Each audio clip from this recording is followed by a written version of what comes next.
For more than 2 decades, Rachael Ray has been more than just a television personality. For millions of people around the world, she became a familiar face, a comforting presence, and a trusted voice in their daily lives.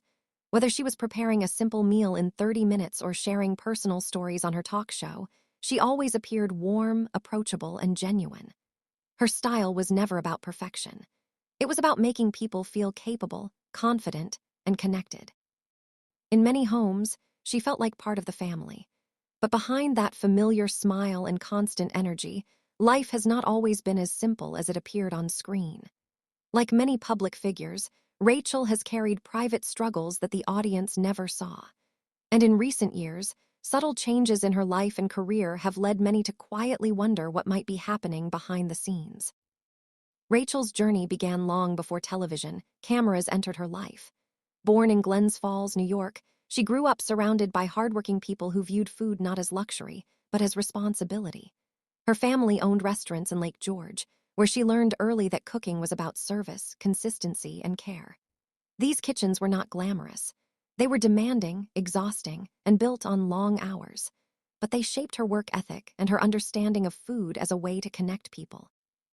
Later, while working in New York City at Macy's gourmet department and specialty food stores, she refined her knowledge and confidence. She learned how to talk to customers, explain ingredients, and make cooking feel accessible. These experiences would later become the foundation of her entire career. When Rachael returned to Lake George to manage restaurant kitchens at the Sagamore Resort, something important changed. She began teaching informal cooking classes and quickly noticed that most people weren't afraid of food itself. They were afraid of failing. They worried about wasting ingredients, disappointing their families, or feeling incompetent. Rachael focused on removing that fear. Her lessons weren't about complex techniques. They were about confidence, simplicity, and enjoyment. This philosophy carried over when she entered local television. Viewers connected instantly. She didn't speak like a professional chef. She spoke like a friend. When the Food Network gave her a platform, her approach felt refreshing. 30-minute meals became a cultural phenomenon, proving that home cooking could be practical and satisfying without being intimidating. Success arrived quickly and stayed for years. Rachael expanded beyond cooking shows into talk shows, publishing, and business ventures. Her magazine reached millions. Her brand grew internationally. She supported animal rescue through her pet food line. Everything she built reflected the same message: food, care, and community should be accessible to everyone. But fame has a hidden cost. Constant travel, filming schedules, public appearances, and brand obligations can slowly drain even the strongest people. For years, Rachael maintained an image of endless energy. She rarely slowed down publicly. Viewers saw consistency and warmth. They didn't see exhaustion, stress, or moments of doubt. Like many high-profile figures, she learned how to perform strength even when she felt tired. Throughout her career, one person remained quietly beside her: her husband, John Cusimano. Unlike Rachael, John avoided the spotlight. A lawyer by profession, he preferred privacy and stability. Their relationship was never built on public display. They married later in life, after both had developed independent identities. Their partnership was based on mutual respect, not dependency. On rare occasions, John appeared on her shows, offering glimpses into their dynamic. But most of their life together happened away from cameras. Friends often describe their relationship as calm, practical, and deeply supportive. John provided balance to Rachael's fast-paced world. He handled details, structure, and long-term planning while she focused on creativity and connection.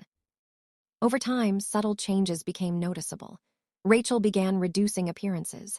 Filming schedules became shorter, travel slowed. To the public, it looked like a successful woman choosing rest after years of hard work. But privately, concern was growing. According to people close to the couple, physical symptoms and fatigue became harder to ignore. John encouraged her to seek medical advice. This wasn't dramatic. It was careful and methodical. Appointments were scheduled quietly. Evaluations were conducted discreetly. No announcements were made. No public narratives were shaped. Waiting rooms replaced studios. Silence replaced routine. Their understanding of time began to shift. The future, once taken for granted, suddenly felt uncertain. Eventually, medical information emerged that changed how they approached life. While no official diagnosis has been shared publicly, sources suggest it was serious enough to require major adjustments. Commitments were reworked. Priorities were reconsidered. Rachael retreated to what felt safest, her lake home in upstate New York. This property had already symbolized recovery after past loss. Now, it became a place of reflection and grounding. Cooking returned to being personal rather than performative. Meals were slower, conversations deeper, silence more frequent. Life became less about productivity and more about presence. For someone who had spent decades serving millions, this shift was profound. John's response was quiet but noticeable.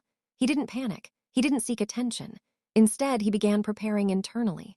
Friends observed small changes. He spoke less about long-term plans and more about present moments. He asked questions about memories, priorities, and protection of what mattered most. This is often how people process uncertainty, through organization and reflection. Psychologists call this anticipatory grief. It doesn't always look like sadness. Sometimes it looks like planning, simplification, and emotional rehearsal. John wasn't giving up. He was learning how to survive any possible outcome. Their marriage had already been tested by crisis before. Years earlier, their home was destroyed in a fire. Decades of personal belongings, handwritten recipes, photographs, and memories were lost. The emotional impact was enormous, but they rebuilt together. During the pandemic, their private space became a production studio. Boundaries disappeared. Still, they adapted. They also experienced personal loss through the death of their beloved dog. For a couple without children, their pets were family. Each experience strengthened their partnership. They learned how to face uncertainty side by side. This situation feels different because it involves time itself. You can rebuild homes. You can restart careers. But illness introduces questions no one can fully answer. How much time is left? What will change? What must be protected?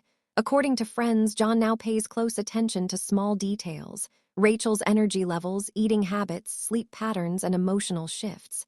Not out of control, but out of care. He listens more. He observes more. He supports without overwhelming. His role has become quieter but heavier. Rachael has chosen silence. She has not confirmed or denied speculation. This is not denial. It is boundaries. After decades of openness, she has drawn a line around health and vulnerability. Once crossed, privacy cannot be reclaimed.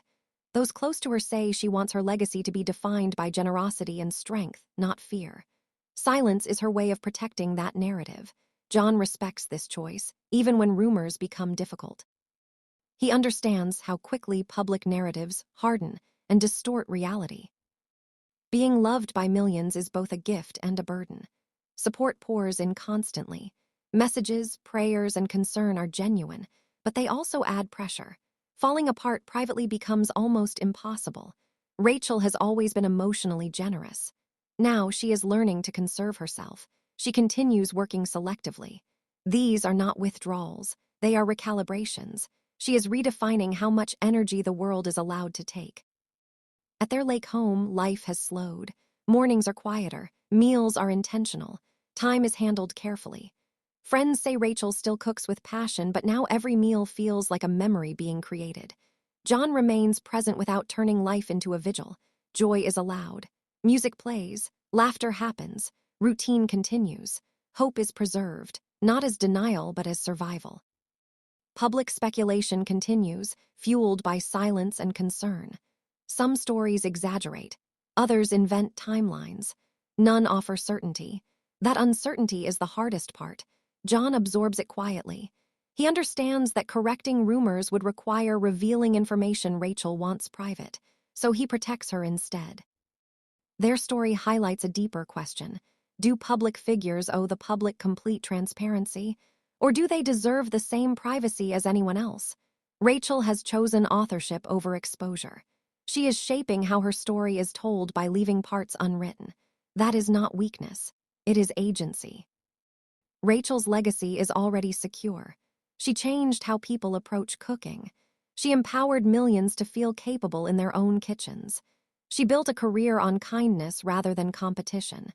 Few entertainers achieve that level of trust. John's role in that legacy is often overlooked. He has been the unseen anchor, the planner, the protector, the quiet partner who made stability possible. His strength is not loud, it is consistent. Whatever the future holds, they are facing it together. Not through public statements or dramatic announcements, but through shared meals, honest conversations, and daily presence. That is how they have always lived.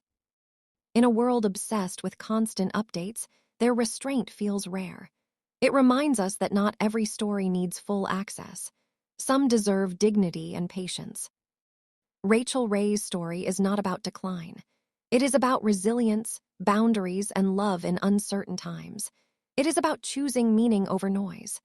And it is about understanding that sometimes the strongest response is simply continuing to live fully, quietly, and truthfully.